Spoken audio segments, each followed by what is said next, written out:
ನನ್ನ ಪ್ರೀತಿಯ ಮಗುವೆ, ನಿನಗೆ ಇರಲು ಒಂದು ಸೂರು ಹಾಗೂ 2 ಹೊತ್ತಿನ ಊಟ ಸಿಗುತ್ತದೆ ಎಂದಾದಲ್ಲಿ ನಿನಗೆ ಆಶೀರ್ವಾದಗಳು ಇವೆ ಎಂಬುದು ಖಚಿತ. ಯಾವುದೇ ಕಾರಣಕ್ಕೂ ಈ ಆಶೀರ್ವಾದವನ್ನು ಕಡಿಮೆ ಎಂದು ಭಾವಿಸಬೇಡ.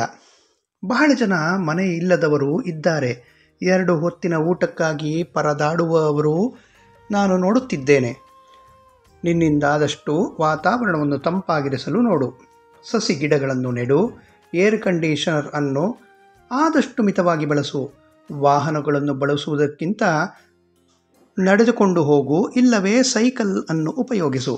ಹೇಗೆ ಪ್ರತಿಯೊಂದು ನೀರಿನ ಹನಿಯೂ ಸೇರಿ ಸಾಗರವಾಗುವುದೋ ಹಾಗೆಯೇ ನೀವು ಕೂಡ ಮಾಡುವ ಇಂತಹ ಸರಳವಾದ ಸಣ್ಣ ಸಣ್ಣ ಪ್ರಯತ್ನಗಳು ಈ ಪ್ರಕೃತಿಗೆ ನಿಮ್ಮಿಂದಾಗುವ ಅಳಿಲು ಸೇವೆಯಾಗಿದೆ. ಹೀಗೆ ನನ್ನ ಮಕ್ಕಳು ಇಡುವ ಪುಟ್ಟ ಪುಟ್ಟ ಹೆಜ್ಜೆಗಳು ಮುಂದೆ ದೊಡ್ಡ ಬದಲಾವಣೆಗಳನ್ನು ತರುತ್ತದೆ. ನಿನಗೆ ನನ್ನ ಆಶೀರ್ವಾದಗಳು ಇವೆ. ಪ್ರೀತಿಯೂ ಇದೆ ಮತ್ತು ರಕ್ಷಣೆಯೂ ಇದೆ. ಇದನ್ನು ತಿಳಿದುಕೋ.